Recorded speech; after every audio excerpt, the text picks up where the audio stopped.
We are live.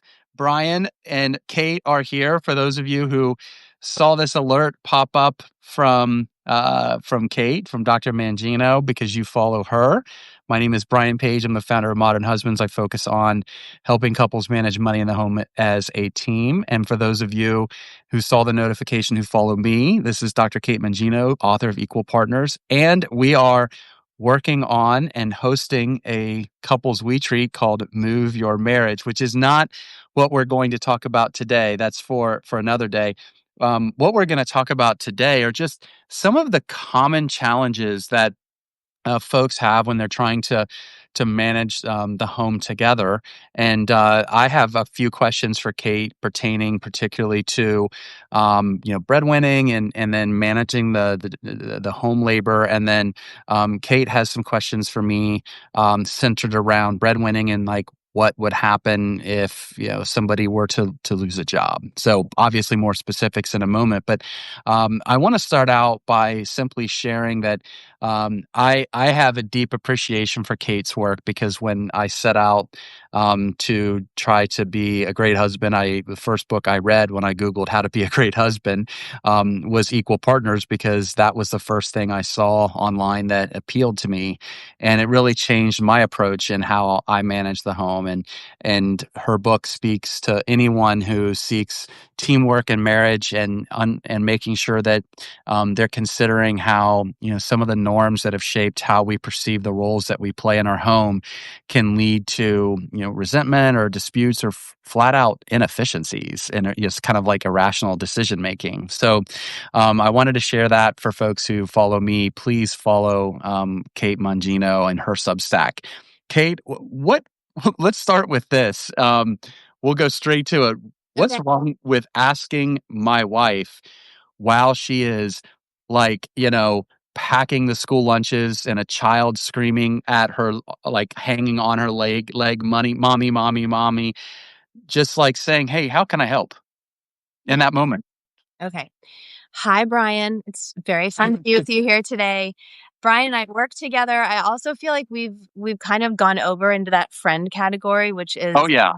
which is lovely. So it's nice to be here with you today. Okay, good question. And I'm glad that you couched it in terms of like the scenario, because the words, how can I help, are lovely words. And we say those to our partners all the time, right? Like over the weekend, I walked out of my back door and my husband was covered in mud and holding gardening equipment. And my first instinct was like, ooh, sweetie, how can I help? So, the words aren't bad at all. It's the situation. And it's also, is that your fallback? Is that your go-to for how you're doing work around the house? So the scenario you set up, the kid is screaming, mommy, mommy, you're packing lunches. So in saying, how can I help?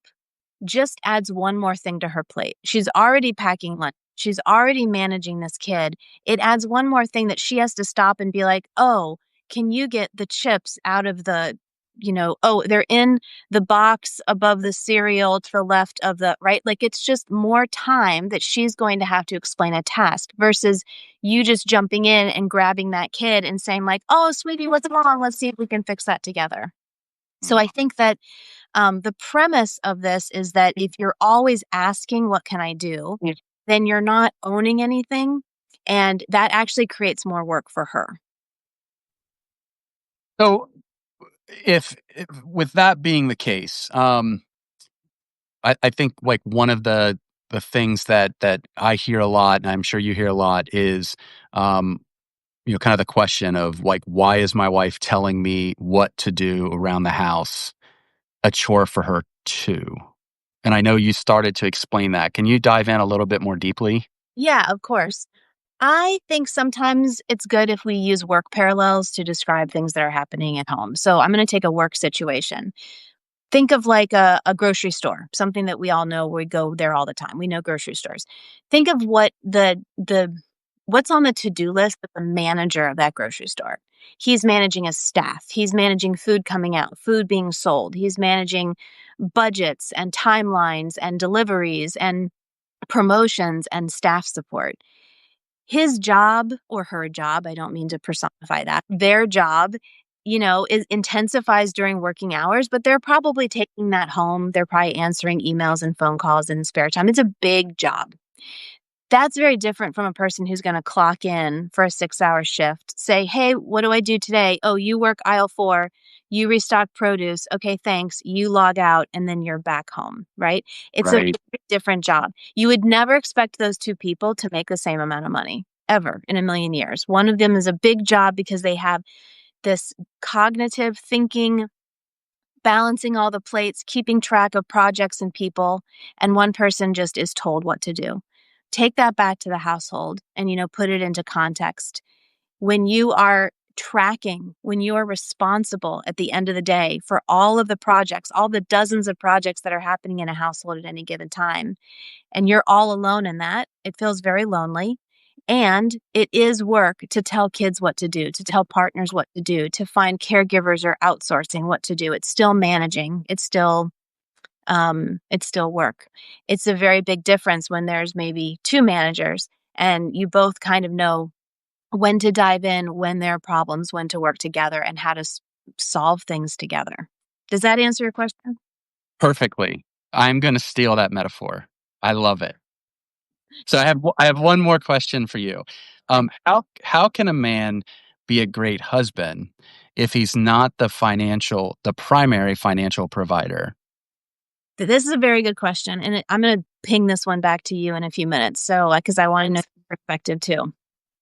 I know that for decades, for as long as any of us have been alive, there has been a norm, an unspoken norm, that a man or a dad's primary role with his family is to provide, right? Mhm. And that assumption is often linked with financial provision. He is to go to work and bring home that steady paycheck and have those insurance benefits and take care of his family. And when that isn't the case, when either he isn't working or his partner makes as much money or more money than him, which right now is about half of American families, that has been, in different sex households, half of the families have a woman who's making as much or more than her male partner. So it's extremely common. It sort of makes people feel uncomfortable because it throws that norm out of whack, right? Well, if I'm not the provider, what am I doing? So you said, what are the other ways? There are so many other ways that men can provide for their homes outside of financial. You can do caregiving. You can, do dinners. You can clean houses. You can track school. My kids, there's like 4 different apps that I have to download and track to see what grades are and what assignments are in when. And I mean, I had to buy homecoming tickets on an app on Saturday. Nothing is easy anymore, right? So any kind of work that you can take and do in the household that you can split up with your partner, that is providing. All of that is really considered providing. So it's not just about one household redefining provide. I think as a culture, we need to redefine what providing for your family really means. Very well said. I would say, and just to add like cherry on top, I think there are a lot of people who know that, like, right now I don't need a bonus. I don't need more money. I need more time. I need you to be Yep. with kids. I need you to give baths at night. I need you to tuck them in bed. I need you to help with homework. I need you to help with rides. I just want you to be present. Sometimes being present is the best way we can provide. And Okay. great answer. Thank you for that. All right, your turn. Okay. Are we going to jump right in or do you Let, have a segue? let's do it. Let's jump straight in. Okay. I have a more specific situation as you set up. So, we have family friends Mhm. who, he actually lost his job because of federal layoffs, which is another thing that I could talk a lot about, but I'm not gonna, we'll leave that go. He lost his job because of federal layoffs. They're down to a one income household and they have a toddler at home. And this was never in the plan, right? They always thought they were both going to work. They never thought that this would be the situation, but to save money, they've pulled the child out of daycare and now he is staying home with the baby. And he's got all kinds of mixed emotions, right? Like he loves the time with his daughter. He loves that time together. That they have a really close bond. She wakes up in the morning like, "Where's Dada?" So Yeah. that's awesome. He's feeling angry that he lost his job. He's feeling frustrated that he didn't think that that was done in a fair way. And he's feeling confused because, like we were talking about, he always thought I need to provide for my family and now I'm not. So I'm sort of just wondering, like, what's your reaction to that? And is that something that resonates with you, knowing all of the work you've done through Modern Husbands? Well, it's it's a scary and sad time for folks who are going through like these types of layoffs, particularly around the federal government and in DC, because of the unfairness. Um, and I would think that adds a layer of emotional complexity that is particularly hard to deal with. I want to divide it into kind of like, let's look at this in three different ways. I think the first way is just the gender norm of the fact that money and masculinity are still married, and that we know from like Equimundo, for example, found that when a man loses his job, he um, is twice as likely to become depressed than a woman, and that a man who's lost his job is 16 times more likely to contemplate suicide. So it certainly has on the very surface level, the very real feelings of and fear, anxiety, could be embarrassment, it could be something around being unjust. That in itself, coupled with societal norms, makes it particularly difficult for him. I'm assuming. Um, the second thing that I want to talk about would be just kind of the emotional angle from, irregardless of gender, how somebody would handle a job loss, because all of us have, our own, they're called money scripts. Think of them as money stories that oftentimes originate from our experiences in our childhood. And some people in their childhood experienced either financial enmeshment, which would mean like the parents not just overshare their financial circumstances, but did it in a way to create anxiety in the child, or they perhaps experienced a home where they were constantly on the move. They saw parents losing jobs. And as a result of that, they have a lot of fear and anxiety around job losses. So if let's say for this man, perhaps that is his circumstance. And frankly, this could bleed over to her too, because if she experienced that, even though he's the one who lost his job, we know from research that when somebody is just the sole breadwinner, they carry far more weight and anxiety and pressure. So if his wife is now carrying that and she experienced trauma as a child, she's probably feeling that too. So there's relational dynamics that make it difficult. And then the third is like kind of peeling the onion back a little bit and trying to decide whether what you're feeling is fear or danger, because those are two different things, right? So like the fear of something happening because you've lost your job is it can be a productive emotion if there is true danger. Meaning, let's say they didn't have any emergency savings. Let's say that they have a lot of like fixed expenses, like a really high mortgage. That's difficult to manage, right? That's the challenge of living in Washington D.C. As an example, a lot of people have really high fixed costs, and unlike, variable costs like eating out, vacations where you can instantly cut back, Right. you can't cut those things back without big life changes. So what I would say is like the first thing is men like that, when they're experiencing that, like they need to reach out for professional support if it's appropriate, but they need to connect with their spouse and make sure that their spouse and him feel like it's them against the world, and that they instantly have to bond and take the approach that we're together in this and we're going to work through this together. And would you say that's an important way? First of all, I love what you said that money and masculinity are still tied in our culture. I agree with you. And I like how you ended that sort of they need to work together as a team.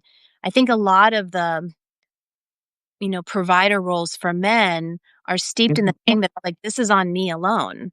But if you work with your Yeah. partner and be like, no, both of us need to provide. Let's look at all the different ways that we provide for the family, and let's think of how we work together to get that done. Do you have any? That's great advice. Do you have any other advice of sort of how men can sort of muddle through those gender norms and embrace being, let's say money's not a problem, they've got their expenses under control, they can live on one salary for a while. How can he enjoy being a dad and kind of get through those weird gender norms that make him feel like he's somehow failing? Well, if he can work through those challenges, those emotions with his partner, then it really ties back to what you were talking about before on how to redefine what a provider looks like. And you know that the reason I want to stress that you have to work through the emotions first is because and the danger, right? If they don't have enough savings, but let's assume that they're okay, they can manage this for a while. We have to get through those emotions so now we can use the rational part of our brain. So we can step back and be like, "Well, wait a second here. There's no danger. Like we're going to be okay." And my wife still has a great job. So, how can we then approach this in a rational way? So, my recommendation would be to look at their lives as chapters in a book. To say, okay, so this new chapter is going to be called Redefining Providing, and sit down as a couple and figure out what does providing in this circumstance look like. Perhaps, because of this, it is an opportunity for her in her career because she's going to get even more support from him to advance. And maybe she can even earn more money because she's going to have more support through caregiving that he can now do. Or it could be, domestic labor, whatever it may be. And so in this next chapter, what is it that they can do to try to grow together just in a different way? That's what I would recommend. Nice. Thank you. And just to close up, we both know all the research about community and how important community is, and it's super hard to do something new when you're a one person, but when you've got others going through the same thing, that gives you tremendous sort of support and confidence. So, where do you suggest that men connect with other men who might be going through the same stuff? I'm sure Modern Husbands is one great way, but I'll I'll let Yeah, yeah, yeah. Obviously, I'm happy to help couples going through this. You can find my information at modernhusbands.com. But frankly, like this is this is also when I'm gonna define community, not just as something like Modern Husbands, but but more of like friendship, where I feel like that we have to be aware that in this specific situation, she is going to be experiencing additional stress and anxiety too. And if she is bearing the burden of also dealing with his anxiety and stress because he's not sharing with anyone else, that can make things worse. So I would suggest that this is also a time where you lean on friends. And that doesn't necessarily mean that you're talking about, the feelings that are connected with this. It could be as simple as not talking about it because when you're with your friends, you can be laser focused on enjoying those moments, doing a sporting event, going hiking, whatever it might be, to actually release some of that stress.